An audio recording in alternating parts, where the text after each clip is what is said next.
These mountains, these grasslands, the kind of nature that exists around me at this moment is the exact reason why we wanted to go out and visit these sacred mountains in Western China.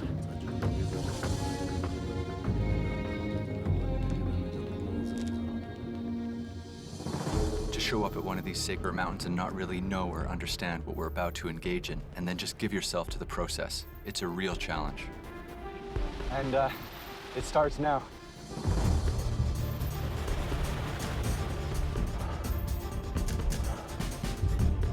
These trips are different. I live in a big city, and I wanted to come out here and be off the grid. You know, we're walking, we're trekking, we're hiking, we've got yak caravans, we've got Tibetan guides. These things are crazy. Part of it is spiritual. I want to understand a little bit more about why these mountains are sacred. This mountain's all about people who are looking for a rebirth, people who are looking to cleanse their sins. Don't do that at home. Oh. We're entering worlds of devotion. Oh, perfect, top. Following in ancient footsteps. Yeah. Persevering, come what may. We've been walking in this thunderstorm, not entirely safe. Discovering where these walks will lead us.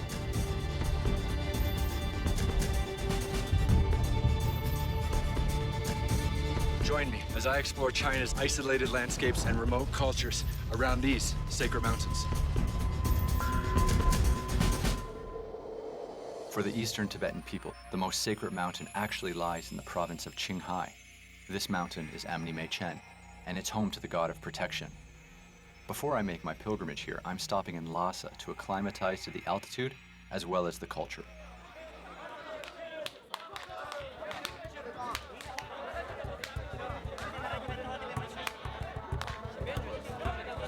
This is the Sera Monastery, one of the 3 great university monasteries of Tibet.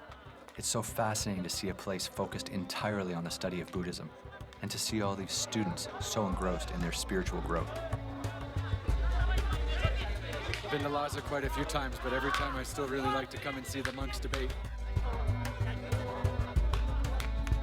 Just like classical Greek philosophers would argue and reason out the world, these monks are doing the same. With every clap, they fire off a philosophical question, debating back and forth until they get some kind of truth. It's really quite inspiring to witness this, and it makes me realize how much more I have to learn. Such a cool thing to come and see, such a cool thing to come and photograph. Coming from the city, it feels like I'm taking a step back in time, but I think, in some ways, this place is actually more advanced.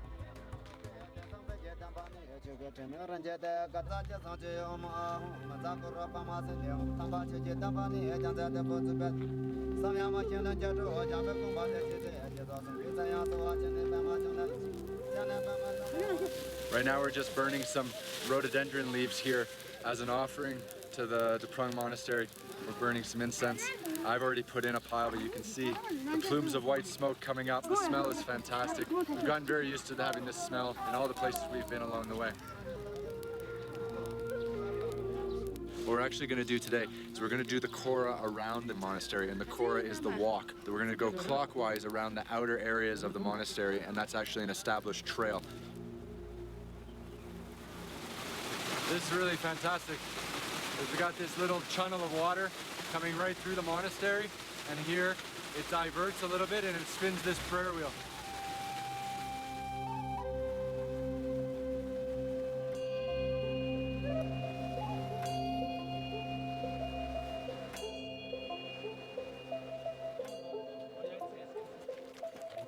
As we walked our clockwise Kora around the monastery, we had to spin these prayer wheels clockwise as well. Everything is clockwise, and I learned this comes from the ancient wisdom about following the natural path and the right path, according to Buddhism.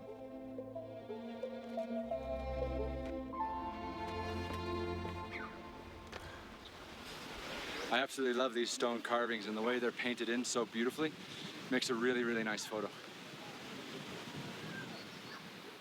Surrounded by the color and the richness of the culture here, there's a lot that's new to me, and I'm reminded that it's a long way from my own culture. Hello? How are you? From Canada. Oh, Canada. Canadaran. Oh,知道了。 Yeah. Tibetan. Tibetan. Tibetan. Okay. Okay. Yeah. 再见. Okay. Yeah. Thank you. Thank you. Bye bye. Bye bye. Bye bye. 再见.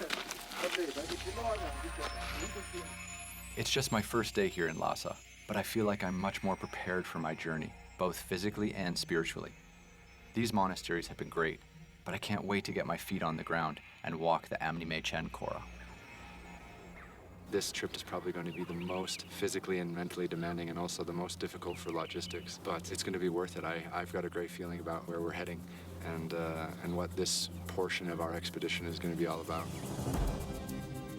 Our pilgrimage to the sacred mountain of Amni Chen begins on the high-altitude grasslands of Chinghai, in the village of Shadawu. We'll follow the path up a gentle slope before hitting our first high pass, 4,600 meters above sea level. We descend past the glacier and follow its river through a narrow, winding valley. It'll be a difficult trek through these barren grasslands before we catch a clear view of the mountain and finally set up camp at her feet. And then it's back to the village to finish our journey around the mountain.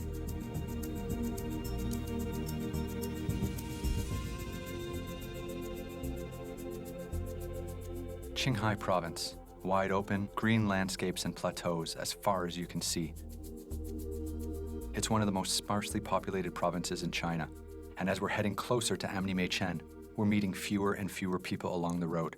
This might turn out to be a lonely journey.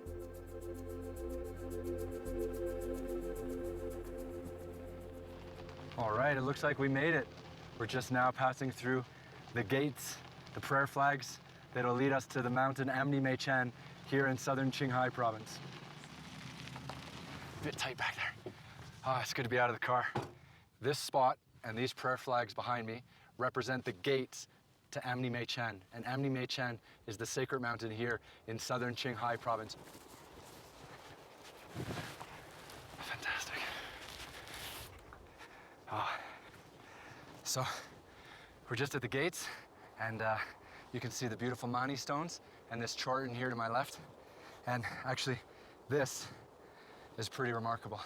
These wood blocks actually would have been used by pilgrims who came to visit Amni Chen and do prostrations around. They would put their hands inside the wood blocks, and then they would prostrate and go down to the ground. When they spread out onto the ground, protect their hands, put their forehead to the ground, then they would stand back upright and do it again. And they'd be doing that for maybe weeks on end in order to get around this holy mountain. And it's definitely a tough thing to do. We're gonna struggle just on our own 2 feet. But gotta get this journey started now.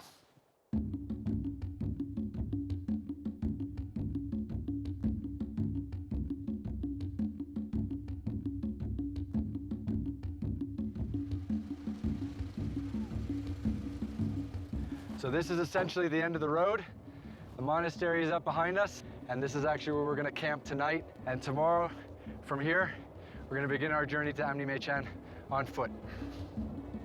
To do a trip like this around Amni Chen, you have to be fully self-sufficient. You have to have your own shelter, you have to have your own food, and you have to have your own clothing, gear, and equipment. We have to carry our own fuel and propane with us on this journey because we're gonna be up at such a high altitude above the tree line that we're not gonna have a chance to use any wood to make fire. All right.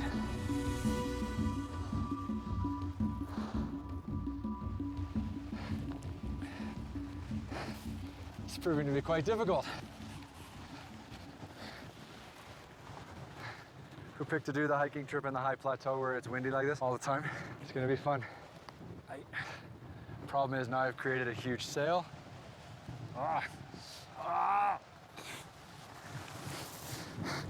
Okay, now this is turning into a show about how not to camp.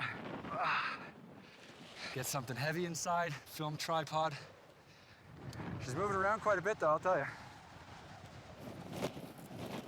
Now she's fully flying away.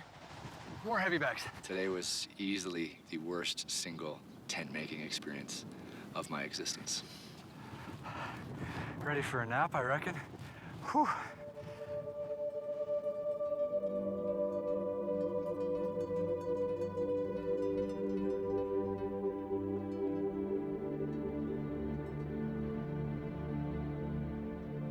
Just had the most wonderful experience. I just went into the monastery behind us, and I had a chance to meet one of the monks that manages the monastery, and he allowed me into the main prayer hall.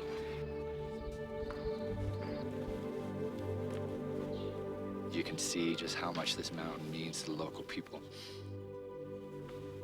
This monastery is dedicated to the one Buddha here in the middle, and there's 500 of small statues here, 500 small statues on the other side. But this is quite special because this entire wall of Buddhas is actually an offering to Amni Chen. And now I'm just going to make a little offering in an effort to stay safe on our journey. And then I make the offering. And then I kneel down and I pray a little. And then light a little candle. That's great. And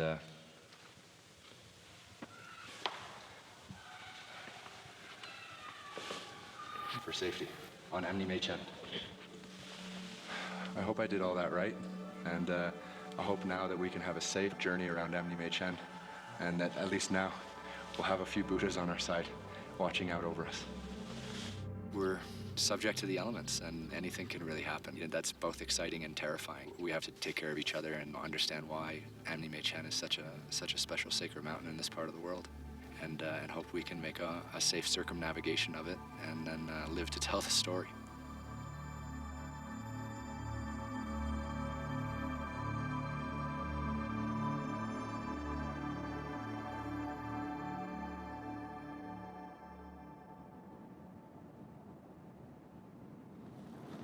So, last night we had our first night here on the Chinghai Plateau, and just trying to pull out the metal stubs from the ground, and one was completely frozen.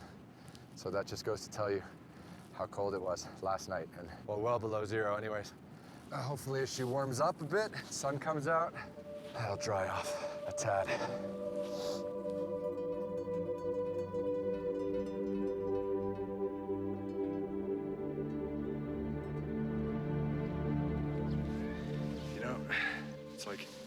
This morning we woke up and we're frozen to death. And then just 2 hours later now, it's so hot that we don't have to wear our big shells, and we're worried about sun damage.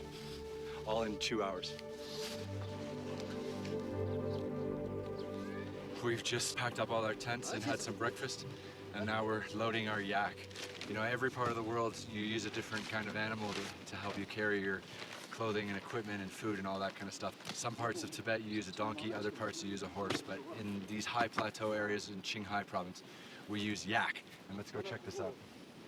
These yak are some pretty incredible animals. Not only is their fur so strong that they can withstand below freezing temperatures, but they've got incredibly strong legs and a very low center of gravity, and which means they're really adapt to carrying heavy loads, which is why they've been an animal of choice in this part of the world. And he's not overly happy at the moment, maybe, about all the heavy stuff that's being put on the back of him. But we've all got a long day ahead, yaks included. Camelback is ready, camera is ready. So, let's go and see what's on the other side of this monastery and get walking up the hill.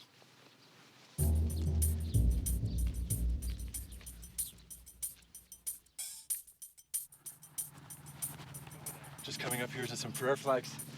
As long as we keep seeing this kind of stuff, we know that we're on the trail around Amni Chen. I've never seen such a huge mass of prayer flags like this before. And not only is the center of it quite high, but it just goes on forever here.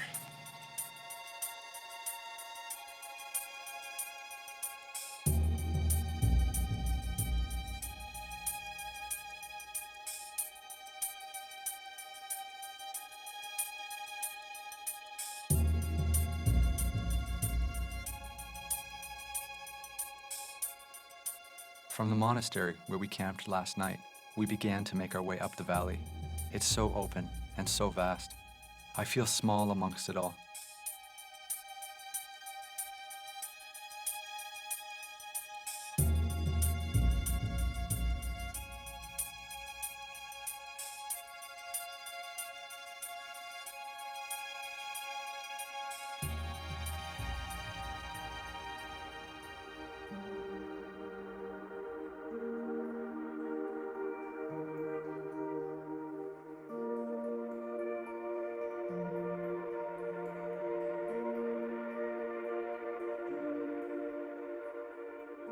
When Joseph Rock traveled through here in the 1920s, he wrote that he witnessed thousands of pilgrims on this trail. But the whole first half of today, we've had the path all to ourselves until just before lunch. We've caught up with a few pilgrims doing the Cora the hard way. Tashidale.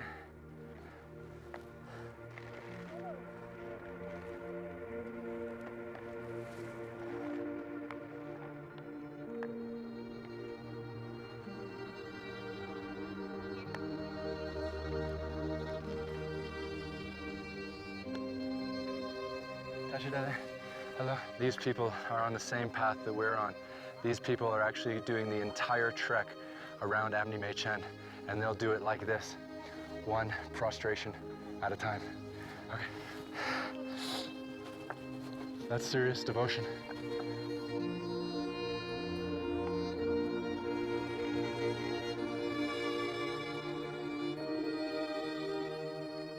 As a photographer, you dream for these kinds of moments. Wide open high plateau grassland, and a lone band of pilgrims making their way through it all as they've been doing for centuries. I stayed with them for a while, documenting their journey. Nishihuan Kolama?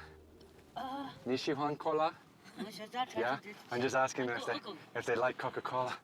And here you can see she has some padding for her elbows, and she actually has some bicycle tubes wrapped around her knees to protect her when she goes to her knees. And these are her pads.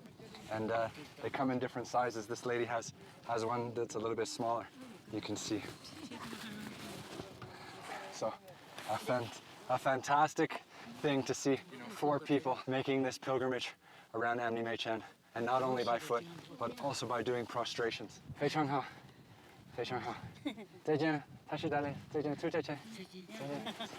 Bye bye. Bye bye. Bye bye. Man, they have a few really tough days ahead of them. I thought we had tough days ahead of us, but what they're about to do is unthinkable.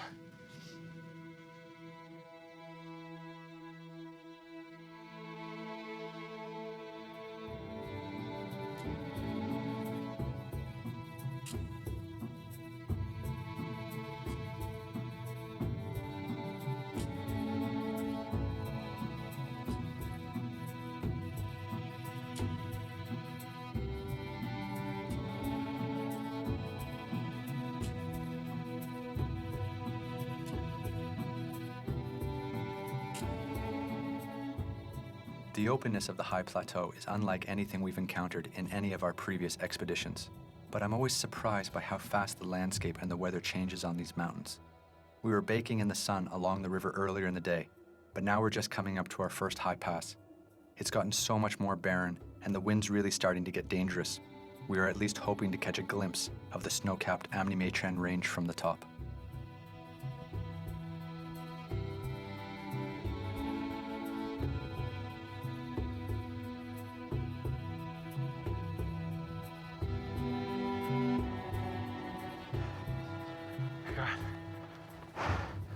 Caught in some kind of hailstorm.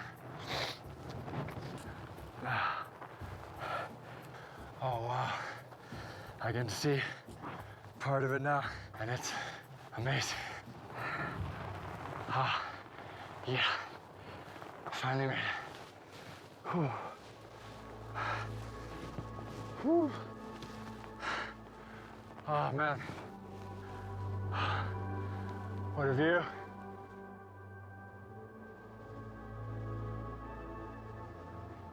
In Amdo, in this part of Chinghai, what you're supposed to do when you get to these high passes is you take these little Buddhist papers, and you can see they've got all these little designs on them, all these little horses and this kind of stuff. And what you do, I know this seems crazy in the West because you would never do this because it's like littering, but basically what you do is you take these and you throw them up into the air and you let the wind catch them, and it's for good luck. So give them a kiss for good luck.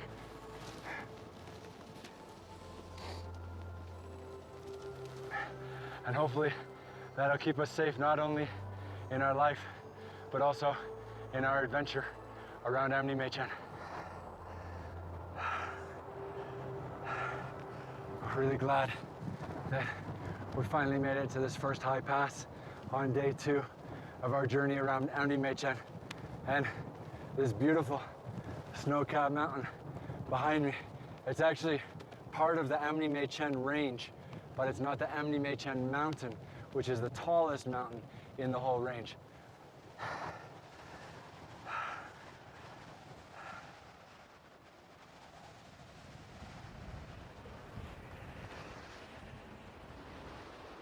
It's pretty common at all these high passes that there will be a huge mass of prayer flags like this. But in all the trekking I've done, I haven't quite seen anything this spectacular.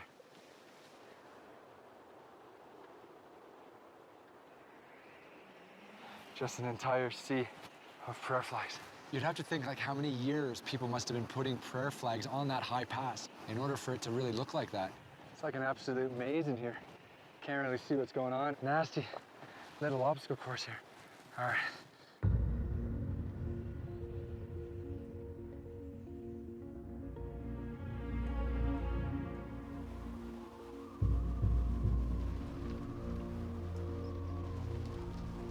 It wasn't even half an hour before Mother Nature told us it was time to get down to a lower altitude. The wind's up again.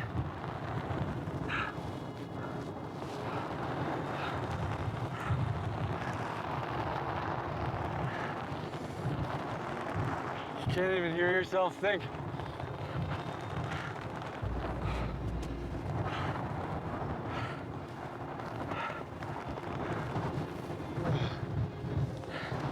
Getting blown all over the place. Oh my God. I'm actually breathing so hard. It's tough to take a picture. Gotta try and calm your breathing down so at least you can hold your camera straight.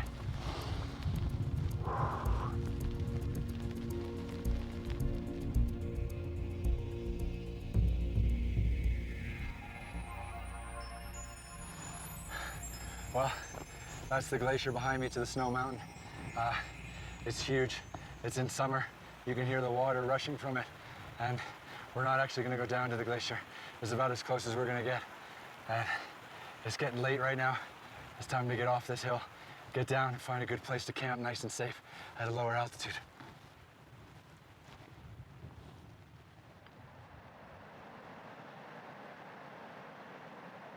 We hiked through the valley, and we finally came down to a low enough area where we could camp safely. All right, get these tents sorted out here. We've got a nice little grassland here. We've got this gorgeous freshwater stream to my right, and you can see this stream is quite special because just behind me, there's a whole bunch of prayer flags, and the local Tibetans are obviously quite pleased that this beautiful stream is here as well. You'll often find prayer flags near streams and great, clear, clean water, which is exactly what we've got tonight. And once we came down off that high pass, the temperature really warmed up and the sun was out and blue skies. It was so nice that I took the liberty to go for a dip in the river next to us here.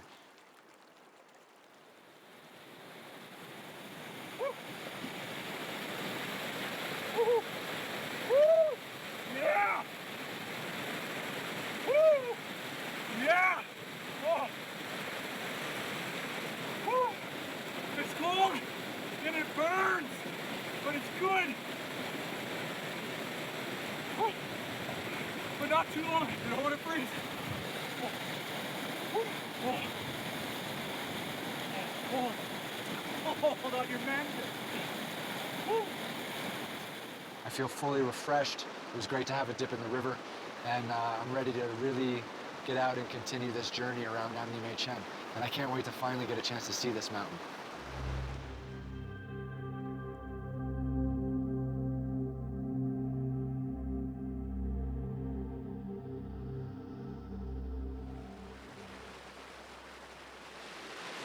We just keep waking up to ice.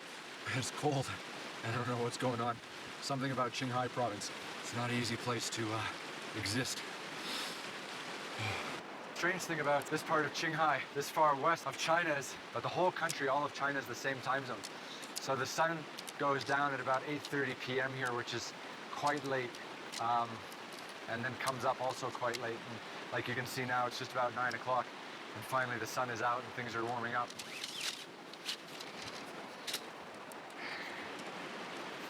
You know, camping and hiking is really such a wonderful thing. You just get into your routines, you know? It's not so much to think about every day. It's simple. And it's a nice change of pace. Absolutely stunning day. I'm really looking forward to getting back out on the trail. And most importantly, you know, keep ourselves safe from this crazy sun. It's just beating down on us all day long. All right, let's get it going.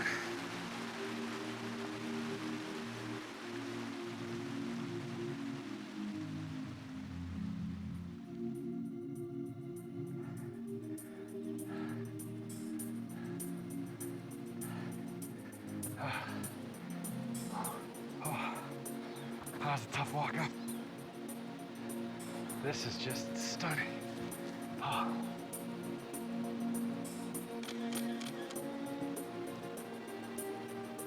Oh, that's lovely. Oh, that's stunning. Let's get a bit of a closer look. Oh. We've seen a couple of these on this route so far, and I just don't think I'm gonna get tired of seeing them. Just another fantastic surprise in a day of hiking.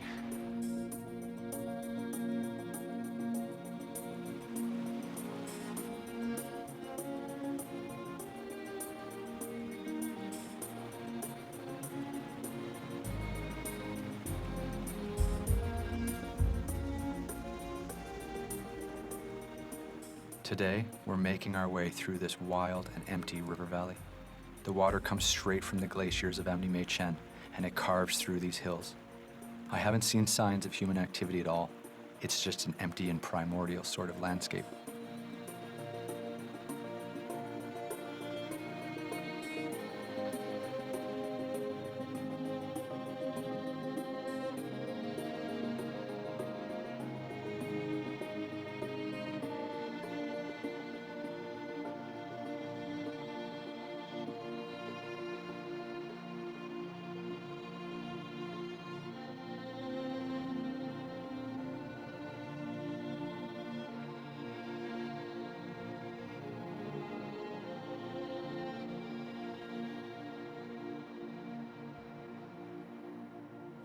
It's been a beautiful, beautiful day.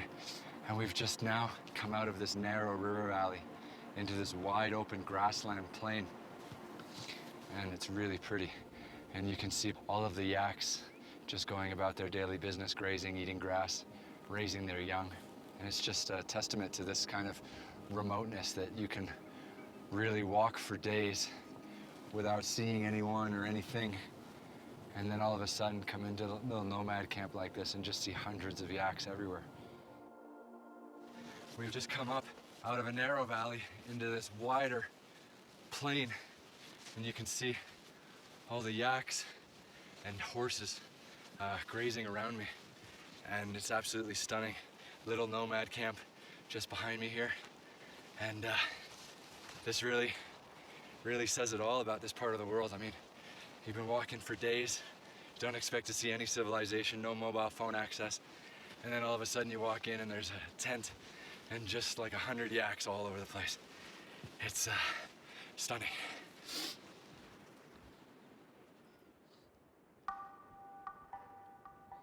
Living in a big city like I do, Shanghai, there's just not a lot of green space. And out here you can see there's just endless green space and mountains and rivers in every direction. You come out here and all you got to do every day is just wake up and just walk through stuff like this. These mountains, these grasslands, the pilgrims that we are sharing this trail with. I, for one, am really just feeling really blessed to be out here in these mountains and being able to experience this kind of nature. You know, it's moments like this where you can sit back and take a deep breath and remember that there are calmer pastures around.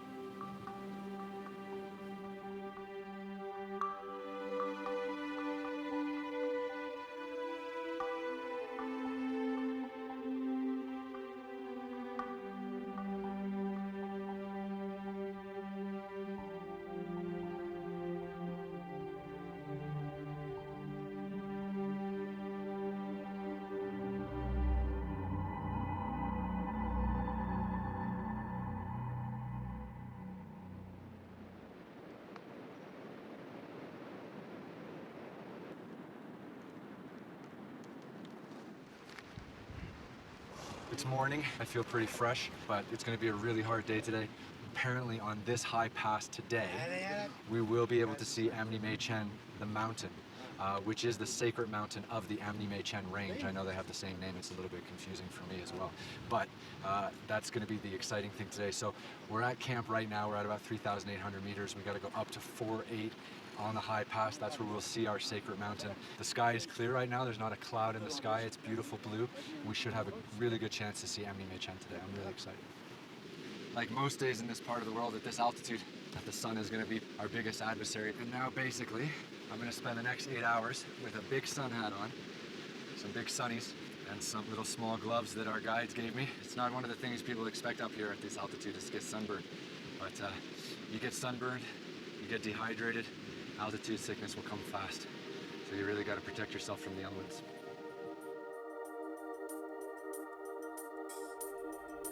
We're setting off with the feeling that this will be our greatest day of adventure. Ahead of us lies the slow climb up to the high plateau and the high pass, where we'll finally see the sacred mountain of Amni Mae Chen.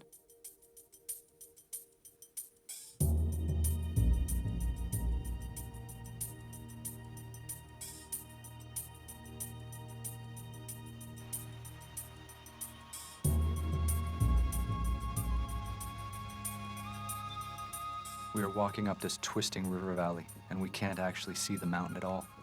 The sun is warming us up, and as we begin climbing, the sun grows more and more fierce with each passing hour. There's nothing at all around us to offer us shade. It's absolutely relentless. As the hours pass, in the midst of this vast open landscape, it's hard to gauge our progress.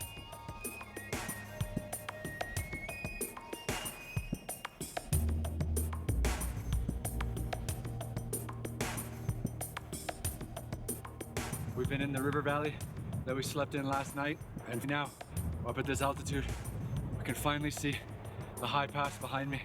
That's our target for today, and hopefully we can get there within the hour. It's the hottest time of the day. The sun is just roasting, and gotta try to make some time.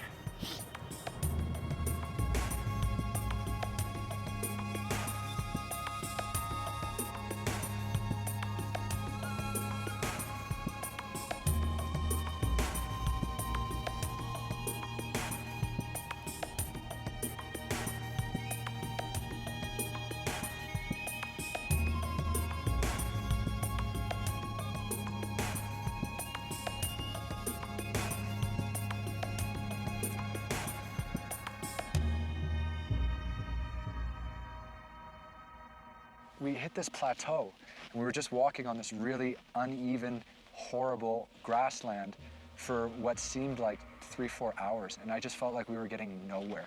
It just seemed to go forever. It's been a long day. And that sun that was giving me energy in the early part of the day and warming me up was now beating down on me, and I could feel my skin and my nose burning and my ears burning, and the wind started picking up in the late afternoon. I was like, why are we here? What are we doing? And I just started tearing up, and I didn't know what was going on. And my entire emotional track just fell off a cliff. It was just horrible. I've never felt so hopeless. I've never felt so exhausted in my soul. It's the most extreme feeling I've had. You know, there are multiple times each day where you really do feel like giving up. And at that moment, there has to be something inside you that says, no, not today.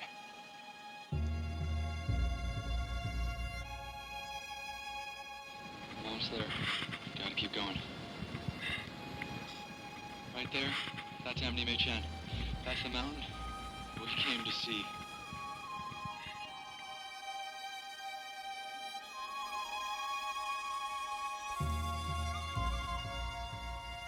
This is what all the fanfare is all about, and she's come out in full glory, sunshine, no clouds.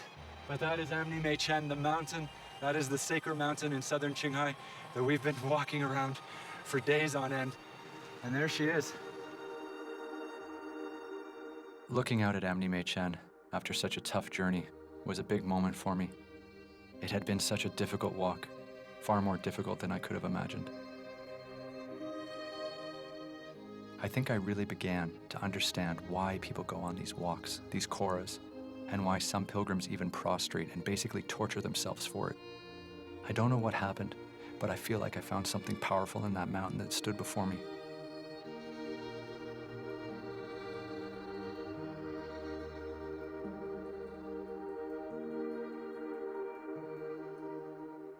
It is a bit of a maze. This is actually really beautiful and really unique. I've never seen like mani stones like this all piled up. And these mani stones are Tibetan script, and they're actually carved into the stone. They've got some dragons and some lions and a horse here in the middle. They're absolutely beautiful. Love the craftsmanship. Been trekking the last few days and finally had our chance to see this amazing beast of ice and rock. We're up at a really high altitude. It's getting really late. We got to get down, make sure we can set camp at a reasonable altitude, so it won't be so cold at night. So that's where we're headed.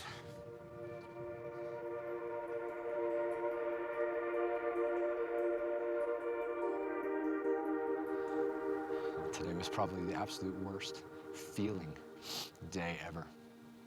And today there were multiple times where I just wanted to give up. And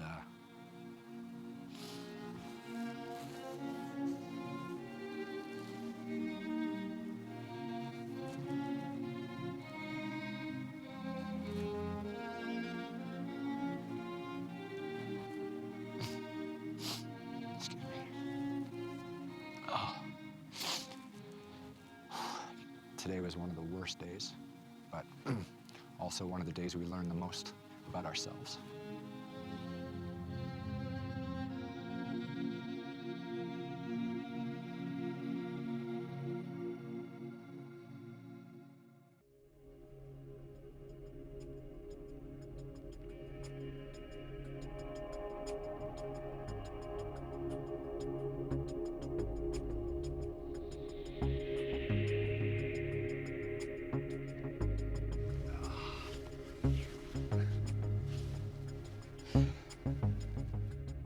It's absolutely beautiful this morning.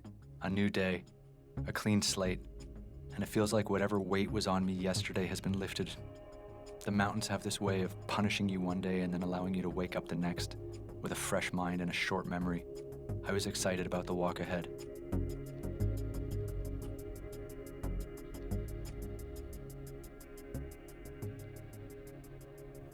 So we've just packed up our camp. We're just about to leave.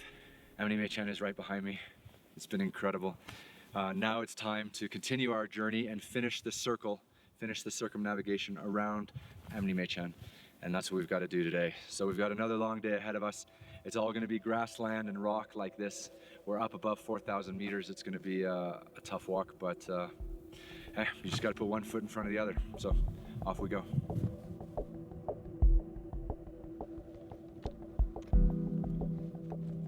On an expedition like this, you definitely form a connection with nature.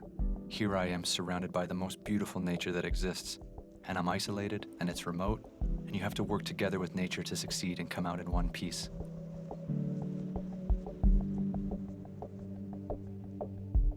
Beyond battling the natural elements, these journeys allow you to really connect with yourself.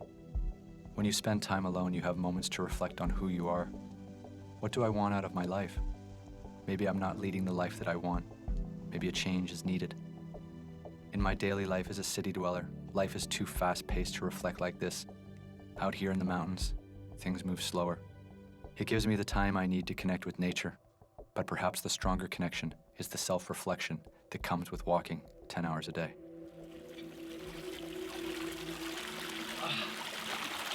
Just beautiful, clean river. Just want to take a moment to freshen up a bit. It's been a few days since I washed my face properly, which is a bit disgusting.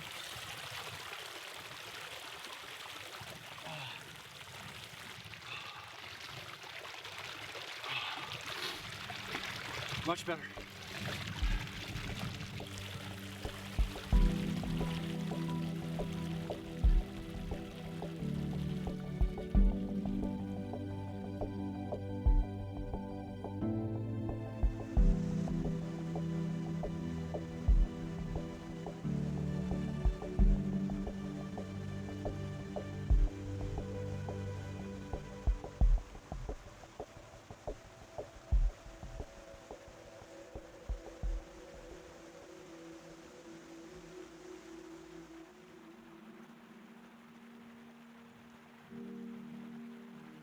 We're starting to get out of the barren plateau and back into the grasslands and the valleys that we set off from. I think one of the beautiful things about completing a Cora is that because you end up in the same place that you start, it makes it all more clear just exactly how much has changed from when you first set off. It's been a real adventure to travel along this ancient route, which so many others have walked through over the centuries. It gave me a sense of being connected with something much greater than myself.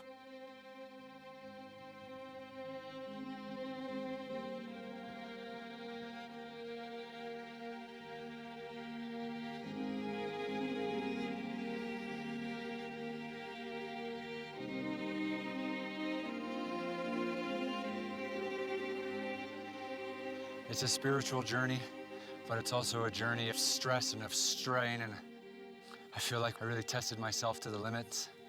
And it's funny, you know, no matter what you're doing in life, the moment you hit rock bottom is the moment you just shoot straight back up. And you know, 2 days ago when we were camping and I was all broken inside, I hit rock bottom. And today I'm higher than I've ever been on this trip. Finally, the road came into view. The road which would carry me back to my home in Shanghai. The road which signified the end of our journey. Yes. It's really fantastic to know that we came out and accomplished what we set out to do.